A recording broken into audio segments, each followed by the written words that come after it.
Mamá, aquí estarás mejor. Eso fue lo que mi hijo Luis me dijo mientras dejaba mi maleta, la más vieja la que usé, cuando iba a cuidar niños en las casas de las ánimas, justo a los pies de una cama metálica que olía a óxido. Su esposa Carla ni siquiera volteó a verme. Estaba demasiado ocupada revisando su celular, como si tuviera prisa por irse. Fue en ese momento, rodeada de paredes manchadas, viejitos dormidos y un televisor gritando un programa de concursos, cuando entendí algo aterrador. No estaba ahí por mi bien, sino porque sobraba en mi propia casa. Nunca imaginé que a los 72 años volvería a sentirme como cuando tenía 10, abandonada en una escuela nueva, con el corazón temblando y las palabras atoradas en la garganta. Pero ahí estaba yo, sentada en la cama número 14 de un asilo llamado Casa del Amanecer. ¡Qué ironía! Yo solo veía atardecer en esas paredes.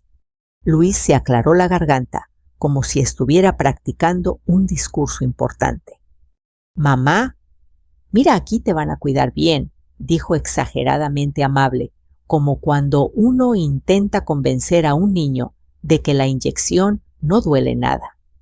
Yo asentí, aunque sentía un nudo afilado en el estómago. Mi hijo tenía esa mirada de quien no quiere enfrentarse a la culpa. Bajaba los ojos, respiraba hondo y volvía a hablar solo para no escuchar el silencio. Hay actividades, juegos, ejercicio, comida blandita. Seguía diciendo, enumerando beneficios, como si me estuviera vendiendo un departamento. Carla intervino sin dejar de mirar la pantalla. Además tienen seguridad las 24 horas. Y pues, nosotros trabajamos mucho. No podemos estar al pendiente de ti todo el tiempo. Ese pues me atravesó más que cualquier otra cosa. Ese pues significaba que ya me habían puesto en la categoría de estorbo. No sobraba amor, sobraba yo. Respiré hondo. No quería llorar frente a ellos. No les daría ese consuelo. Las lágrimas siempre habían sido privadas para mí. Luis se acercó a mi maleta para abrirla, tratando de acomodar mis cosas como si así pudiera arreglar algo más profundo. «Te traje tu bata favorita, la rosa con flores», dijo forzando una sonrisa. La había escogido porque él recordaba que yo la usaba cuando lo despertaba para ir a la secundaria. Pero la verdad, la bata estaba vieja, casi transparente. Me sorprendió que no se hubiera ido a la basura junto con otras cosas que seguramente Carla ya había descartado para ahorrar espacio. El cuarto olía a plástico viejo, a medicinas y a humedad.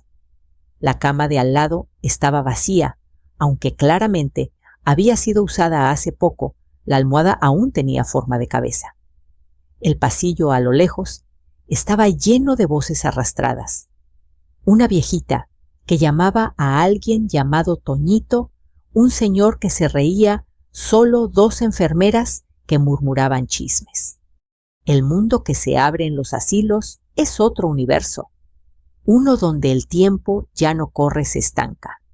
Mamá Luis suspiró de verdad, es por tu bien.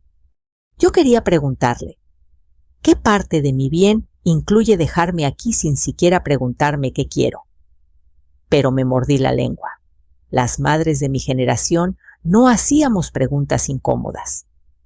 Aguantábamos, siempre aguantábamos. Carla finalmente levantó la vista y dijo, «Bueno, ya nos tenemos que ir. El tráfico se va a poner feo». Ni una caricia, ni un beso, ni un «¿estás bien?». Solo prisa. Luis me abrazó rápido, como quien quiere terminar un trámite. «Te hablamos mañana para ver cómo sigues». «¿Sí?» Mañana yo sabía que no. Cuando salieron, escuché cómo sus pasos se alejaban por el pasillo. Y luego, el sonido más doloroso de todos, la puerta del asilo cerrándose. Muy despacio, como quien se acomoda para una siesta triste, me senté en la cama. Toqué las cobijas ásperas. Me quité el rebozo. Respiré ese aire espeso que huele a olvido. Quise decirme a mí misma que iba a estar bien, que no necesitaba a nadie, que era fuerte.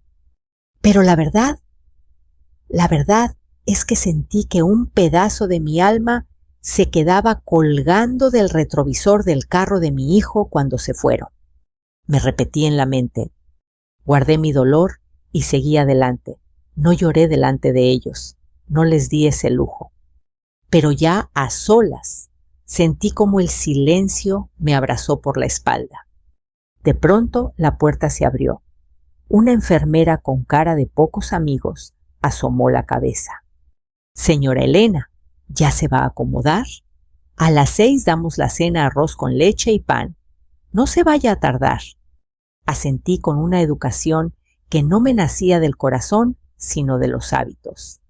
Cuando volvió a cerrar la puerta, me quedé viendo el techo manchado. Escuché a alguien toser, a alguien rezar, a alguien llorar. Y entonces me dije, así empieza mi nueva vida, aunque nadie me preguntó si la quería. Me recosté despacio. El colchón era tan duro que mi espalda protestó con un crujido.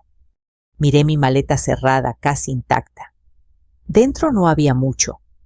Un par de blusas, mi rebozo viejo, fotos que yo misma metí, sin que Carla las viera, porque ella hubiera dicho eso ya ni sirve, y la libreta donde anoto mis gastos, mis recetas y mis pensamientos.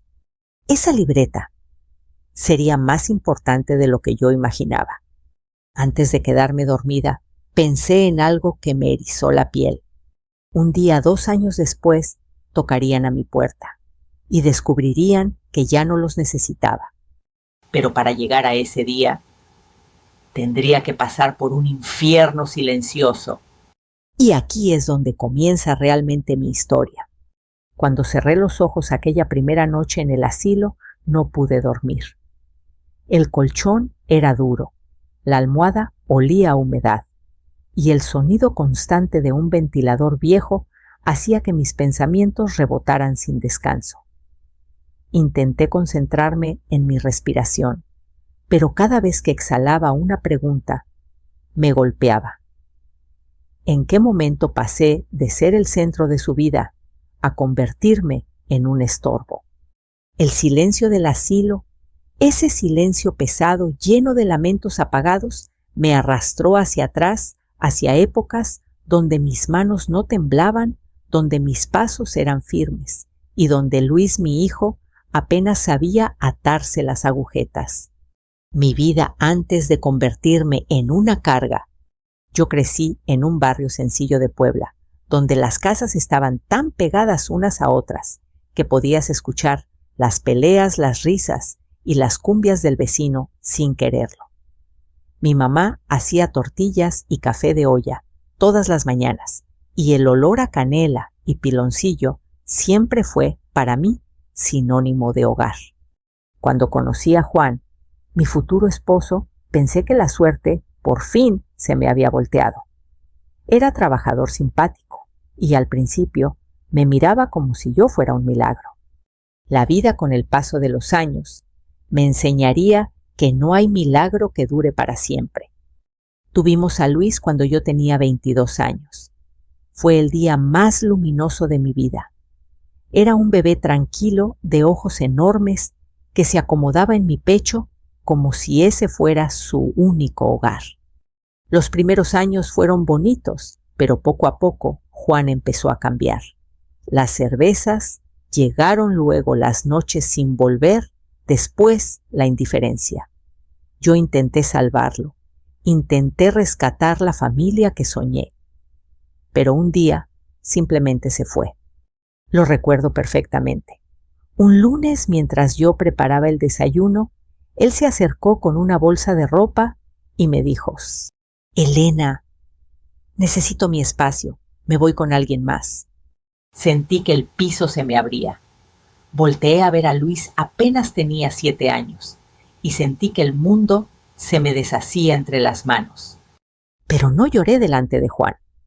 Aprendí temprano que a veces la dignidad es lo único que nos queda. La carga del mundo en mis hombros. A partir de ese día, me convertí en madre y padre. Lavé ropa ajena, limpié casas en las ánimas, cuidé niños para señoras que me hablaban como si yo no tuviera nombre. Me levantaba a las 4 de la mañana para tomar el camión todavía oscuro, con los perros ladrando en las calles vacías. A veces pasaba hasta 14 horas fuera de casa. Regresaba con las manos agrietadas por el cloro y el jabón, con los pies hinchados, pero siempre con una sonrisa para Luis. «Mamá, ¿cenamos?», preguntaba él con sus ojos grandes. Y yo, aunque solo hubiera pan duro o arroz recalentado, le decía: «Claro, mijito, vamos a cenar rico». Nunca supo cuántas veces me dormí con el estómago vacío para que él pudiera comer un poco más. Los sacrificios que nunca se cuentan.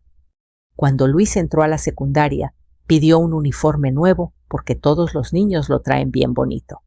Yo no tenía dinero. Pero una tarde, mientras limpiaba una cocina enorme, vi mi anillo de oro, el único recuerdo de mi mamá, brillando en mi dedo. Esa noche lo vendí. Con ese dinero compré el uniforme y también unos tenis que vi en oferta. Los ojos de Luis brillaron cuando se los di. «¿Y tu mamá?», preguntó. «¿Por qué no te compras algo?». Yo solo respondí: «Porque no me hace falta nada, hijo». Mentí, pero las madres de mi generación éramos expertas en mentir para proteger el corazón de nuestros hijos. Otro sacrificio. Cuando Luis quiso estudiar para técnico electricista, las inscripciones se me salían del presupuesto. Trabajé meses extras, sin descanso, a veces limpiando oficinas por la noche. Llegué a enfermarme de la espalda, pero jamás se lo dije. Cuando se graduó y me entregó su diploma, lloré como si fuera mío. La casa que construí con mis uñas. Con ahorros tandas y un préstamo casi imposible, compré un pequeño terreno en una colonia humilde. Era tierra, solo tierra, pero para mí era el futuro. Cada bloque de esa casa lo pagué con horas invisibles de trabajo. El día que pusieron la última ventana, me senté en el suelo del que sería mi cuarto y lloré. Era mi primer logro real, algo que nadie me había regalado. Pensé que ese lugar sería mi refugio para siempre. No sabía que algún día me sacarían de ahí como si fuera la última página de un libro viejo. Luis y la llegada de Carla. Cuando Luis conoció a Carla, yo estaba feliz. La muchacha era bonita, educada, siempre sonriendo. Al principio me trataba bien, muy bien, incluso demasiado amable. Pero con el tiempo, esa amabilidad se volvió frialdad, y luego impaciencia, y luego molestia. Empezó con comentarios pequeños. «Señora Elena, ¿no cree que sería mejor que tuviera su propio espacio? Es que a veces necesitamos privacidad. Las parejas jóvenes también necesitan su independencia». Luis, como siempre, se dejaba llevar por lo que ella decía. Y yo me hacía chiquita para no estorbar. Aún así, seguía ayudando cocinando, cuidando al nieto, limpiando la casa, haciendo tortillas, como mi mamá me enseñó. Nadie te dice que el corazón se rompe poquito a poquito, no de golpe.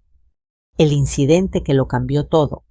Un día me mareé mientras preparaba café.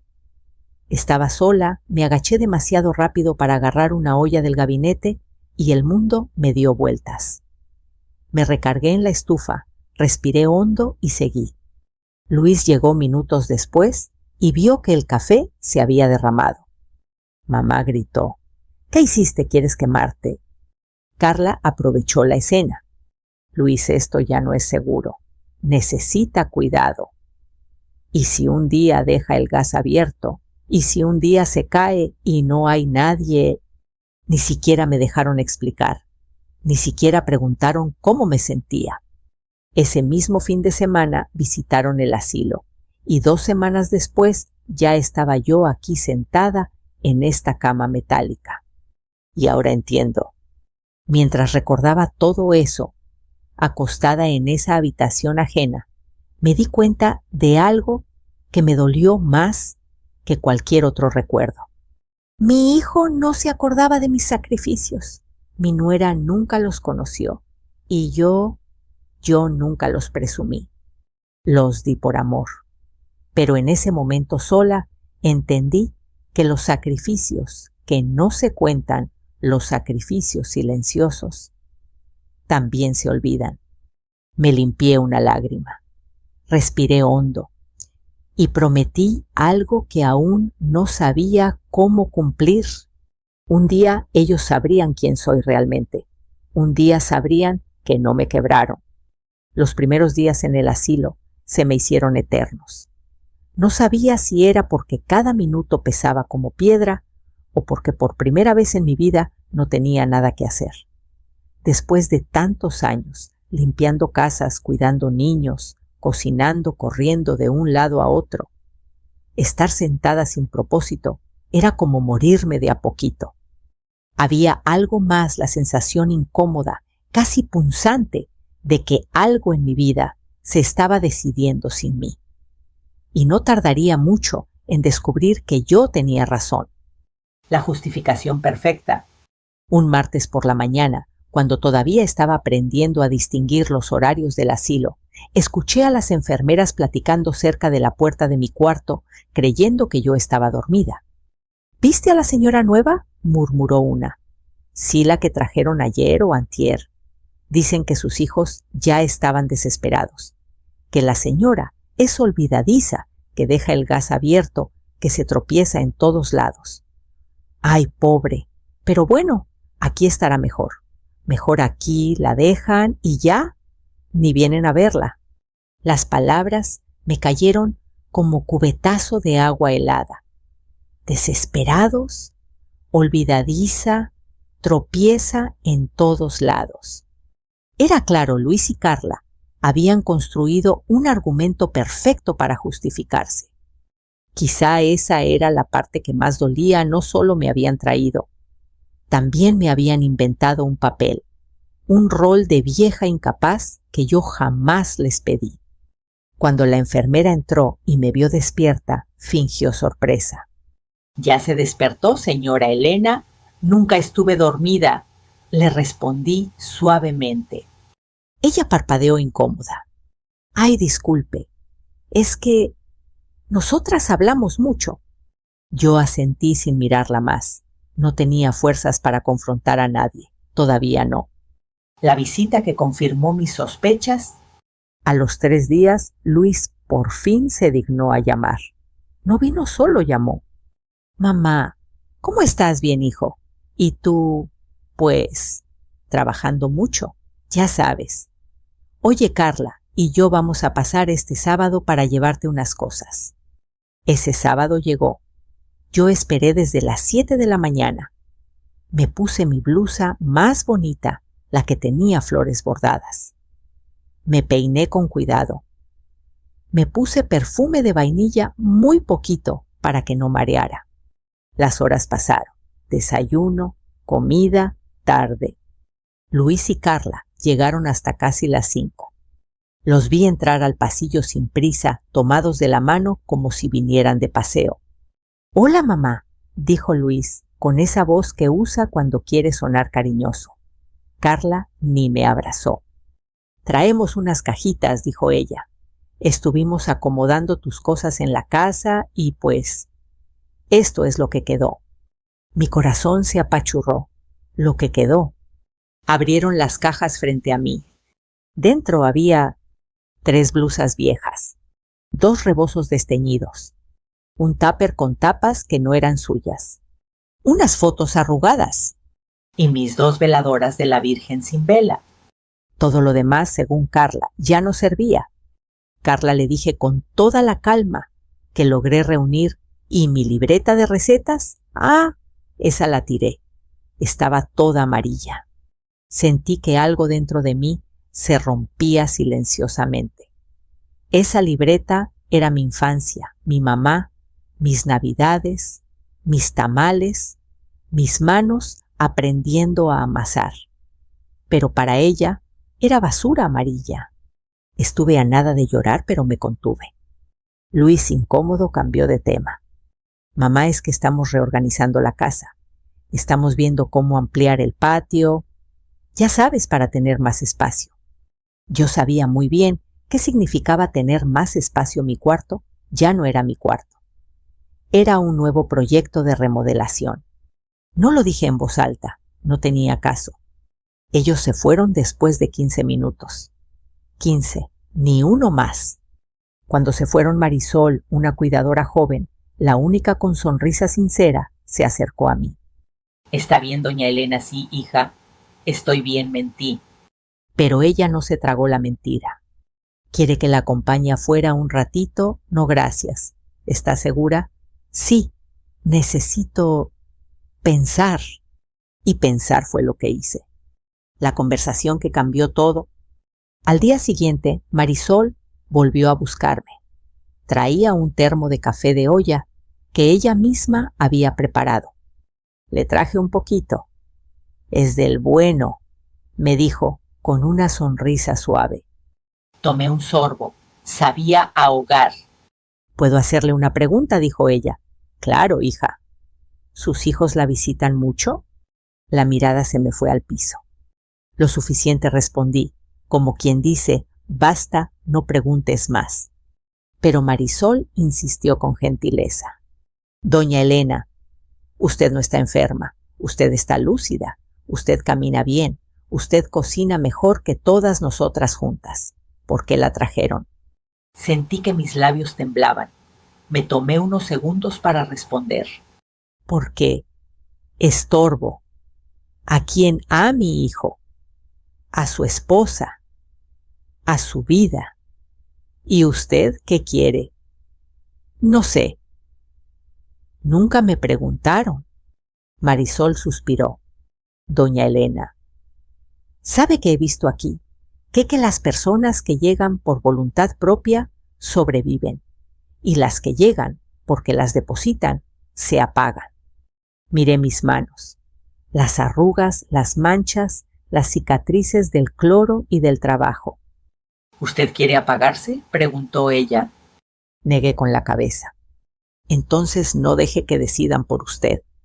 Esa frase se me quedó incrustada como un clavo caliente. No deje que decidan por usted.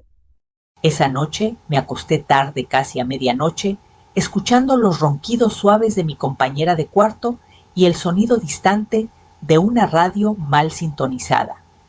Por primera vez en días no lloré. No sentí lástima, sentí coraje. Un coraje frío, silencioso, que no necesitaba gritos. Un coraje que me hacía sentir viva. Me prometí una sola cosa. Si ellos habían hecho un plan sin mí, yo también haría uno sin ellos. Un plan que no sabían, que no esperaban, y que cambiaría nuestras vidas para siempre. Pero para eso tendría que empezar desde abajo, desde aquí, desde este asilo que no pedí, pero que sería el lugar donde renacería. Los días siguientes empecé a aprender los ritmos del asilo. Aquí las cosas no pasan rápido. Todo se siente como si el tiempo caminara en puntitas, lento, pesado, casi arrastrando los pies. Pero ese mismo ritmo que al principio me parecía insoportable, poco a poco empezó a mostrarme que no estaba tan sola como creía. El coro de voces que nadie escucha. Cada mañana antes del desayuno podía escuchar lo que yo llamaba el coro de los olvidados. Una señora que hablaba dormida llamando a Toñito. Un señor que cantaba rancheras desafinadas.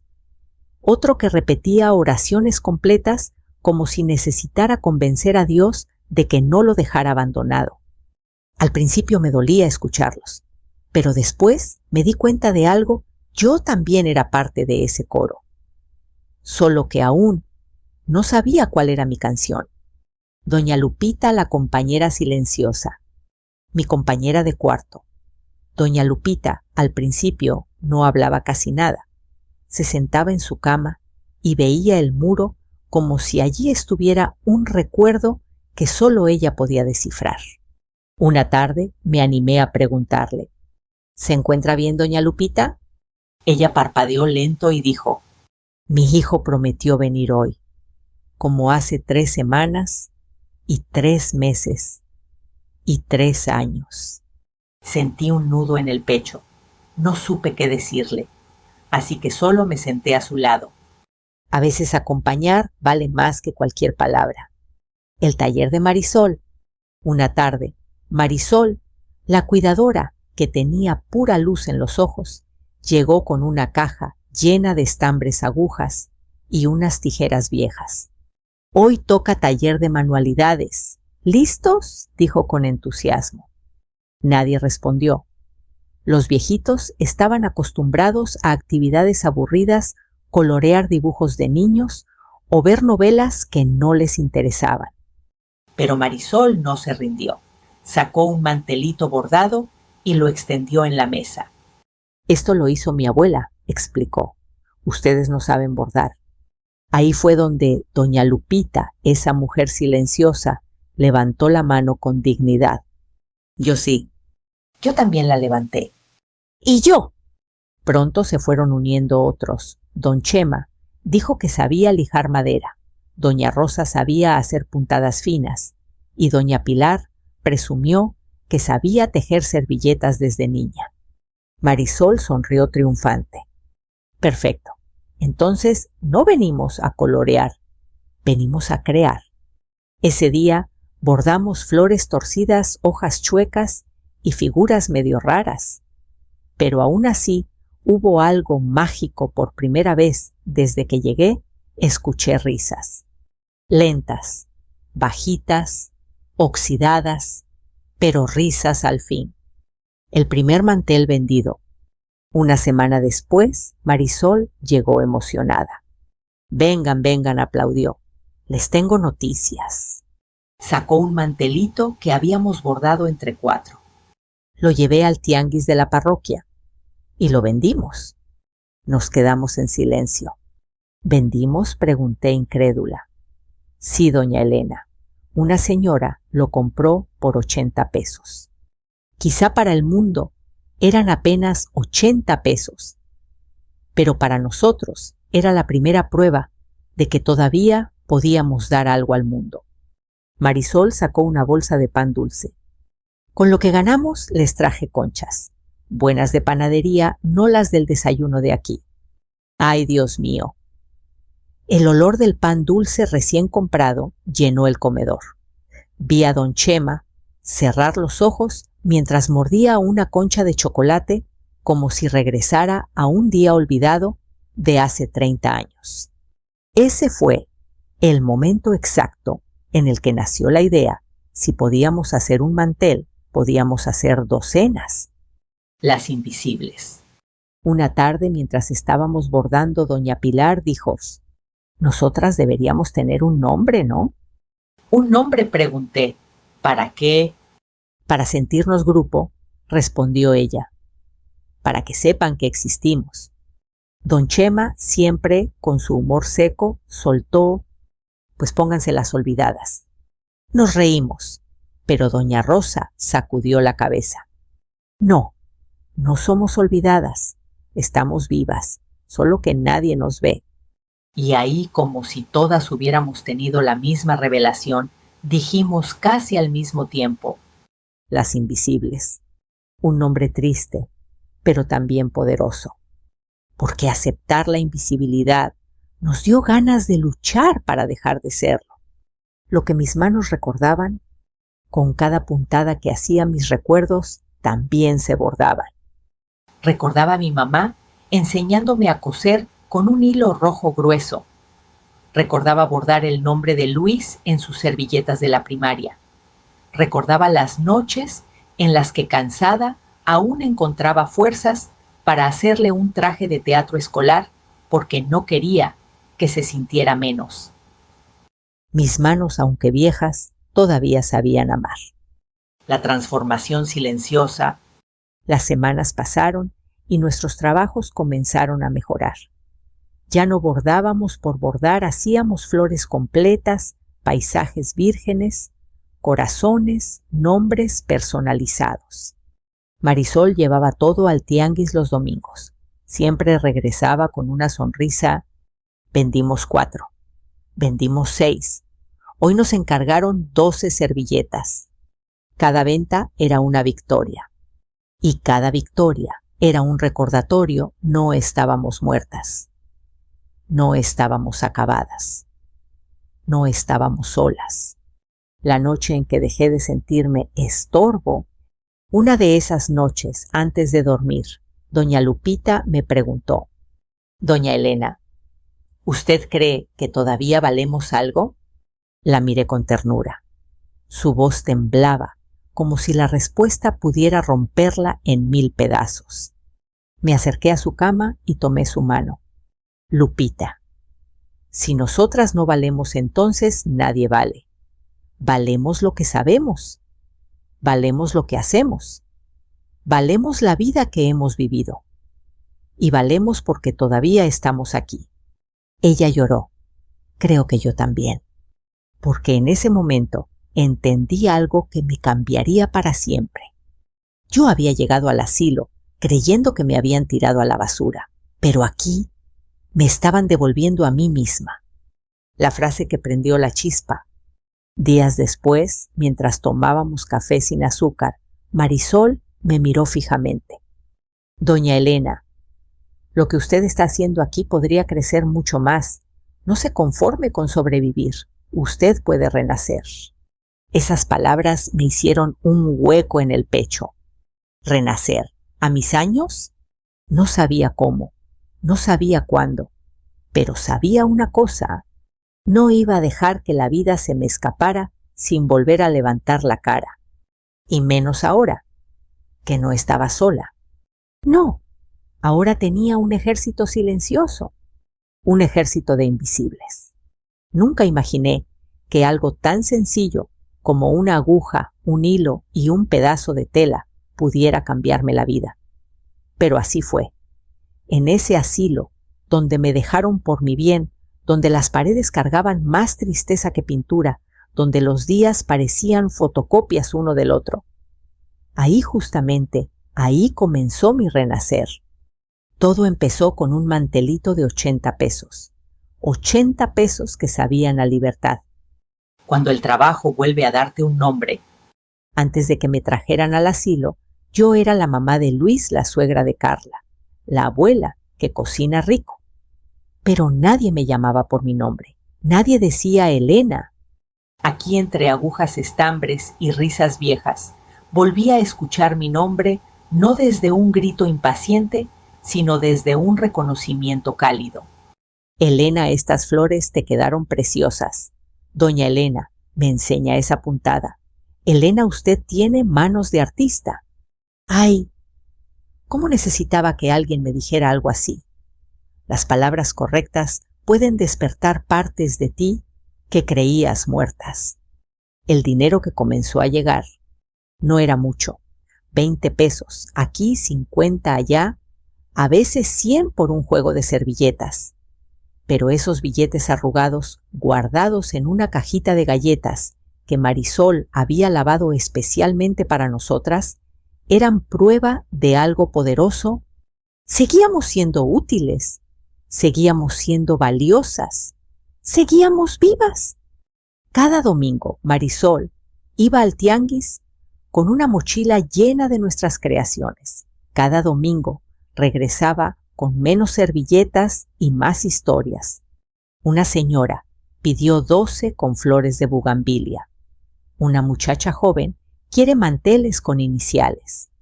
Un señor se emocionó porque le recordaba las servilletas de su mamá. Esas historias nos hacían suspirar.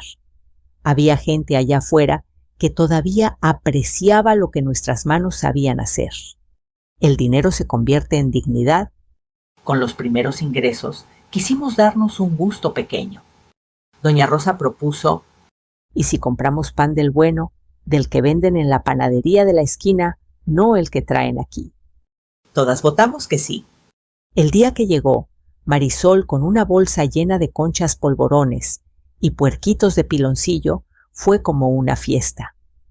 Nunca olvidaré cómo doña Lupita mordió una concha de vainilla y cerró los ojos como si regresara a un recuerdo feliz que llevaba años guardado debajo de la tristeza. El pan dulce sabía a hogar, sabe a que todavía mereces un momento de alegría. Y en ese momento entendí algo. No era el dinero, era la sensación de poder elegir algo para nosotras. Por mucho tiempo nadie nos había preguntado qué queríamos. Ahora por fin teníamos una voz. Chiquita sí, pero nuestra. Mi primera compra con mi propio dinero. Un jueves por la mañana, con 35 pesos que me había guardado especialmente, le pedí permiso a la enfermera para salir con Marisol a la tiendita de la esquina.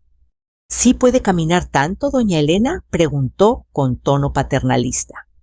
La miré fijo. Llevo caminando más que tú desde antes de que nacieras. Así que sí. Marisol se rió por lo bajo. Caminamos despacio por la banqueta. Me temblaban las piernas al principio, no por debilidad, sino por emoción. Entramos a la tienda. El olor a detergente, frituras y pan recién horneado me abrazó como viejo amigo. Me acerqué al estante de los jabones y tomé uno de olor a lavanda. Era un gusto pequeño, casi insignificante para mucha gente, pero para mí era un regalo. Un regalo que yo misma me compré. ¿Segura que quiere ese?, preguntó Marisol. Sí, respondí. Hoy quiero oler bonito. Fue la primera vez en mucho tiempo que elegí algo para mí sin pedir permiso, sin depender de nadie. Ese jabón de lavanda se convirtió en símbolo de algo mucho más grande. Mi independencia empezaba a renacer. La llegada de la abogada. Una tarde, mientras bordábamos, Marisol se acercó con una mujer de traje sencillo, pero elegante. Parecía amable, pero también firme. Doña Elena, dijo Marisol, ella es la licenciada Teresa. Ayuda a personas mayores con trámites y derechos. Yo fruncí el ceño. ¿Y yo para qué necesitaría una abogada? Teresa sonrió. Marisol me contó un poco de su historia, sobre su casa y sobre lo que han estado moviendo su hijo y su nuera. Sentí un escalofrío recorrerme el pecho. Moviendo pregunté. La abogada abrió una carpeta. Según algunos registros, su casa ahora está a nombre de su hijo y su esposa. ¿Usted firmó algo? Me quedé helada.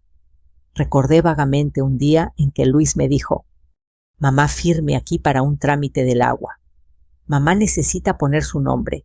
Mamá es solo para que no nos corten el servicio. Había confiado. Porque una madre, aunque la lastimen, siempre quiere creer. Teresa me miró con compasión. No se preocupe. Todavía hay formas de proteger sus derechos, pero debe actuar antes de que ellos vendan la propiedad. Mi corazón dio un vuelco. ¿Venderla, mi casa? La abogada asintió. Es común. Los hijos creen que las personas mayores no van a darse cuenta. Me hervía la sangre, no rabia, no odio. Algo más profundo, el sentimiento de ser traicionada por quien más amaste. Tomé aire. Licenciada, quiero que me explique todo con calma. Y durante 1 hora entera me explicó mis opciones. Entre ellas, abrir una pequeña cuenta a mi nombre, asegurar parte del dinero del proyecto y proteger mis cosas personales. Por primera vez en mucho tiempo, sentí que recuperaba el control sobre mi vida. El nacimiento de un plan. Esa noche casi no dormí. Mi mente trabajaba sin parar. Si Luis había tomado decisiones sin mí, yo también podía tomar decisiones sin él. Pero no quería hacer un escándalo, no quería gritar, no quería vengarme. No, lo que quería era algo mucho más simple y a la vez mucho más poderoso. Quería elegir cómo vivir mis últimos años. y no permitir que nadie más lo eligiera por mí. El momento exacto en que dejé de ser víctima, la siguiente vez que Luis llamó 2 semanas después, sonaba apresurado, casi desesperado. Mamá, ¿cómo has estado? ¿Todo bien? Todo en su voz sonaba falso, como si tuviera prisa por llegar a la verdadera razón de su llamada. Y yo lo supe. Sabía que esa llamada no era por preocupación. Era por conveniencia. Por primera vez en la vida no sentí ni culpa ni dolor. Sentí fuerza. Todo perfecto, hijo. Respondí con una calma que lo desconcertó. Ya no te preocupes tanto por mí. Y mientras él tartamudeaba buscando palabras, yo sonreí. Porque sin que él lo supiera, estaba a punto de descubrir que ya no me necesitaba. 2 años. Parece poco cuando uno es joven, pero cuando ya tienes más de 70, el tiempo se vuelve extraño. A veces corre rápido como agua entre los dedos. A veces se detiene como si tuviera miedo de avanzar. Pero 2 años en el asilo fueron suficientes para transformarlo todo mi vida, mi corazón y mi manera de ver a mi propio hijo. El asilo ya no era el mismo, y yo tampoco. Para cuando se cumplieron los 2 años, Casa del Amanecer ya no era el lugar triste, gris y silencioso que conocí el día que Luis y Carla me dejaron en la cama 14. No, gracias al proyecto de las Invisibles, algo hermoso había florecido en ese lugar. Las paredes ya no estaban manchadas, las pintamos con voluntarios. Había macetas con flores que don Chema y yo cuidábamos como tesoros. Las enfermeras sonreían más, sabían que cada semana llegaba pan dulce gracias a nuestras ventas. Las mesas del comedor tenían manteles bordados por nosotras mismas. Y cada viernes organizábamos una tarde de canciones con un muchacho que traía su guitarra para tocarnos boleros. Todo era humilde, pero cálido. Por primera vez en mucho tiempo, yo pertenecía a un lugar. Y lo más importante, ya no dependía de nadie. Tenía mis ahorros, mi cuenta protegida, mis cosas bajo control y un círculo de personas que me querían sin pedir nada a cambio. La primera señal fue un miércoles, cuando recibí una llamada inesperada. El teléfono del pasillo sonó y la enfermera gritó: «Señora Elena, le hablan». Me limpié las manos, había estado acomodando estambres y tomé el auricular. Bueno. Silencio. Y luego una voz que reconocería en cualquier parte. «Mamá, soy yo, Luis». No sé por qué, pero sentí un escalofrío recorrerme los brazos. ¿Qué necesitas, hijo? Hubo otro silencio, uno incómodo, lleno de vergüenza. Mamá, ¿podemos ir a verte? Tenemos que hablar contigo. Y ahí supe exactamente lo que estaba pasando. Algo en su vida se había caído. Y ahora necesitaba que yo lo recogiera. Pero no dije nada, solo respondí: «Claro, hijo, los espero». Colgué suavemente.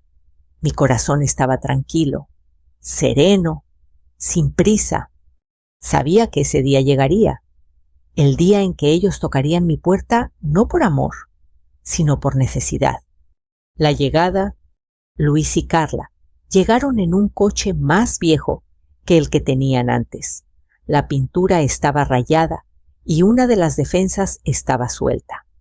Carla bajó primero. Se veía cansada, demacrada. Luis la siguió con los hombros caídos. Cuando entraron al jardín del asilo, sus ojos se abrieron.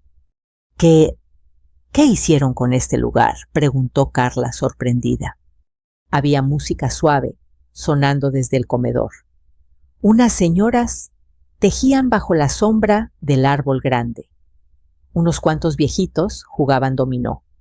Y yo estaba ahí sentada entre plantas podando mis rosales. Luis se me quedó viendo como si yo fuera otra persona.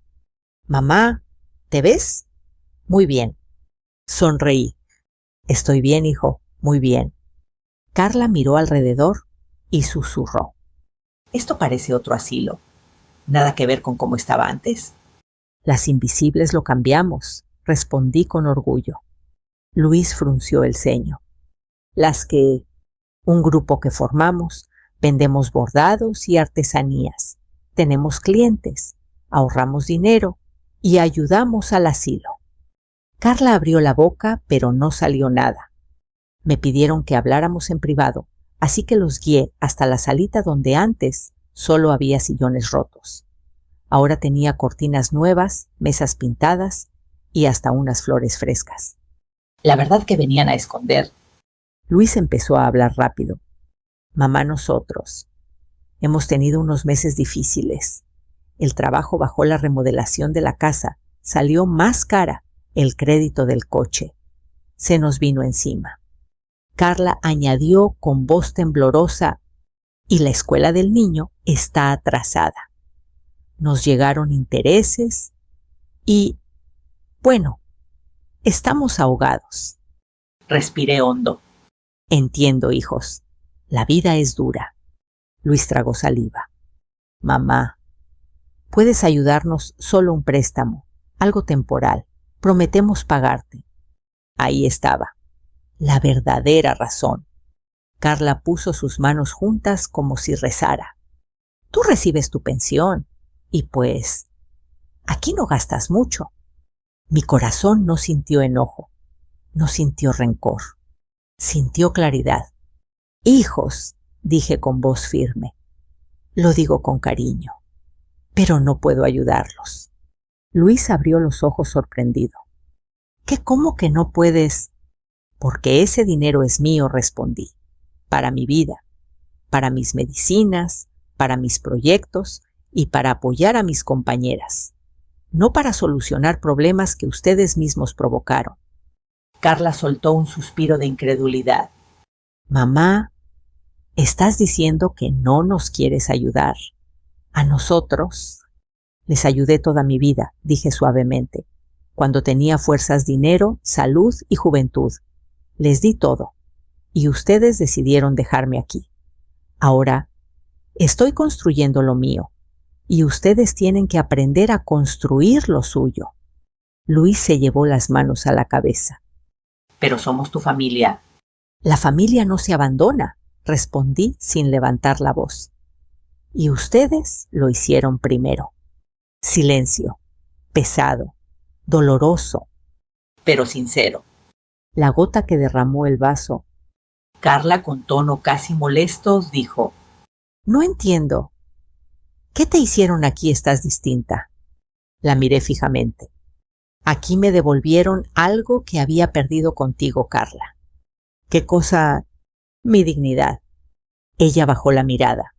Luis se acercó con desesperación en la voz. Mamá, por favor. Negué despacio. Hijo, la vida me enseñó que querer no es lo mismo que permitir. Yo los quiero, pero no puedo permitir que me usen más. La decisión. La conversación terminó sin gritos, sin insultos, sin drama. Solo terminó. Los acompañé a la salida. Luis lloraba en silencio, Carla también. Antes de irse, Luis se giró hacia mí. Ya no nos necesitas, ¿verdad? Respiré hondo. Hijo, hace 2 años pensé que no iba a poder vivir sin ustedes, pero hoy entiendo que sí puedo, y que ustedes también pueden, aunque duela. Luis bajó la mirada, asintió, y se fueron. Cuando cerré la puerta, supe la verdad. Cuando la puerta del asilo se cerró detrás de ellos, no sentí tristeza. Sentí paz. Paz de haber dicho lo justo. Paz de haber recuperado mi voz. Paz de saber que por primera vez en mi vida yo decidía.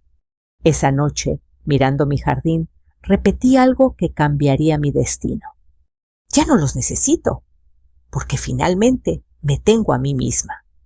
Y no sabía que esa frase sería apenas el comienzo de una nueva etapa.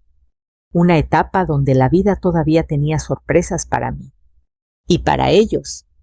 Esa noche después de que Luis y Carla se fueron, me quedé un buen rato sentada en el jardín del asilo.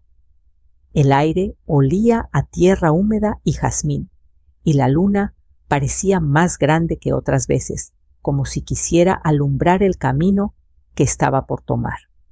Mis manos descansaban sobre mi regazo tranquilas. Por primera vez en muchos años no temblaban. Había pasado demasiado tiempo siendo una carga, un estorbo, una viejita que ya no puede sola. Pero ahí, en ese jardín sencillo, rodeada de plantas que yo misma había cuidado, entendí algo profundo. Cuando te quitan todo, no siempre te destruyes. A veces te liberas. Las invisibles celebran mi decisión. Al día siguiente, cuando las señoras se enteraron de que mis hijos habían venido y que yo les había dicho que no podía ayudarlos económicamente, reaccionaron como una pequeña familia protectora. ¡Ay, Elena! ¡Qué valor!, dijo doña Rosa mientras acomodaba su bordado. Yo jamás habría podido, añadió doña Pilar, sacudiendo la cabeza con admiración. Usted hizo lo correcto, sentenció don Chema. La dignidad no se regala. Incluso doña Lupita, que rara vez hablaba, murmuró. Usted ya no se deja pisotear. ¡Qué bonito! Reí bajito. Ese grupo de invisibles, esas almas que el mundo había descartado, me habían dado más fuerza que cualquier persona en mi vida. Y entendí que no quería seguir viviendo como residuo. Quería vivir como persona. El pequeño cambio que lo transformó todo. Ese mismo día, Marisol se acercó con una noticia. Doña Elena, vinieron unas señoras de la parroquia. Quieren encargar 40 servilletas bordadas para una kermés. Mis ojos se abrieron. ¿40? Sí, dijo sonriendo. Y quieren pagar mitad por adelantado. Las invisibles gritaron de alegría. Sí, gritaron. Viejas y todo pegamos un grito. El dinero adelantado alcanzaba no solo para más material, sino para un pequeño lujo que no habíamos tenido nunca. ¿Qué hacemos con esto, Elena?, preguntó Marisol. Respiré hondo. Un día especial, ¿no? Un día para recordar que seguimos vivas. Y así fue. Pedimos mole poblano de un restaurante cercano, no el del asilo, sino uno bueno, auténtico, y pan recién hecho. Celebramos como niñas. Reímos tanto que hasta una enfermera nos cayó desde la puerta.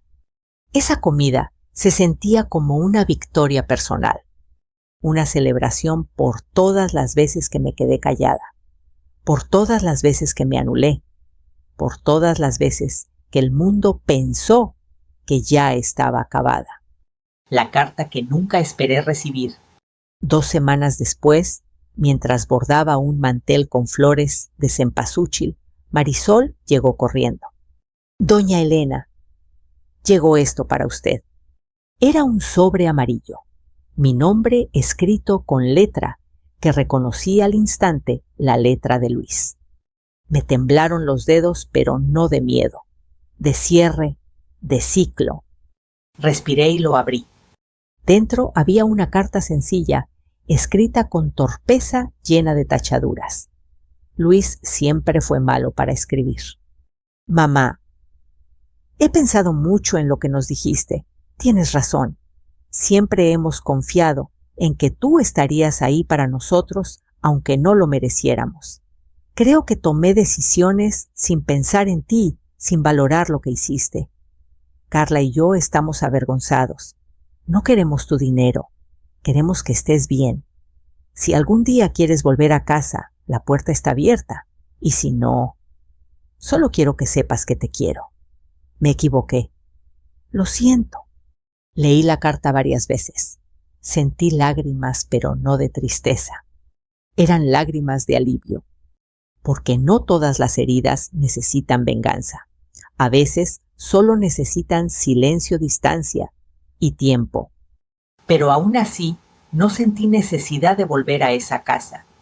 La carta decía, si quieres volver, pero por primera vez en mi vida pensé, ¿por qué tendría que volver a donde no fui valorada? Yo ya tenía mi lugar, mi gente, mi paz. La visita inesperada. 3 días después, Luis llegó solo, sin Carla, sin exigencias, sin prisas. Traía una bolsa con pan dulce del bueno del de panadería y una expresión que no le había visto desde niño: humildad. ¿Puedo pasar?, preguntó tímido. Lo miré y entendí que ese hombre ya no era el mismo que me dejó aquí. Asentí. Nos sentamos en el jardín. Luis veía mis plantas, las flores, las servilletas extendidas para secarse y dijo: «Mamá, no sabía que aquí habías hecho una vida tan bonita». «Es mía», respondí. «La hice yo». Él bajó la cabeza. «Siento mucho no haberlo visto antes». Le toqué la mano, no como madre que perdona desde el sacrificio, sino como mujer que elige la paz. «Ya lo viste, Luis», le dije. «Eso es suficiente». Hablamos un rato sobre su hijo, sobre su trabajo, sobre cómo la vida lo había golpeado después de haberme dejado aquí. Y cuando se fue, me abrazó fuerte. «No sé si te merezco, mamá», susurró. Yo también lo abracé. Yo tampoco sé si merezco todo lo que pasó, pero aquí estamos, y eso cuenta. Lo vi alejarse con paso lento. Algo en él se había roto, y a la vez algo se estaba reparando. Como en mí. Mi nueva vida. Desde ese día, Luis me visitó cada 2 semanas. A veces venía solo, a veces traía a mi nieto. Carla tardó más en aparecer, pero lo hizo. Y aunque la relación nunca volvió a ser la misma, al menos ya no había desprecio.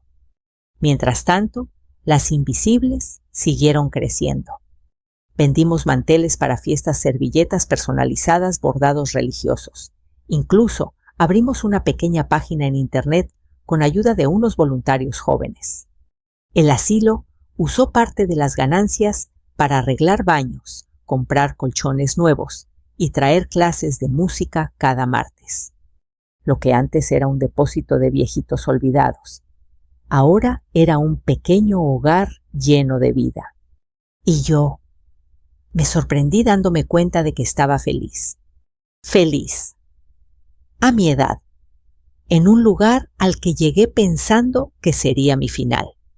Mi mensaje para quien escucha mi historia: si estás escuchando esto desde tu casa, desde tu cama, desde tu sala, quiero que te lleves algo de mi historia. Nunca es tarde para recuperarte, nunca es tarde para empezar, nunca es tarde para valerte por ti misma. Te pueden abandonar, te pueden subestimar, te pueden olvidar, pero mientras tengas voz, manos y corazón, puedes levantarte. Y si algún día tus propios hijos te fallan, recuerda esto: no se acaba el amor, se acaba la paciencia y comienza tu libertad. Yo encontré la mía cuando pensé que todo estaba perdido. ¿Y tú? ¿Desde dónde escuchas esta historia? Cuéntamelo en los comentarios. Puede que tu ciudad esté más cerca de la mía de lo que imaginas. Si quieres seguir escuchando historias que nos recuerdan nuestra fuerza, nuestra dignidad y nuestro valor, suscríbete y acompáñame cada día. Juntas seguimos este camino.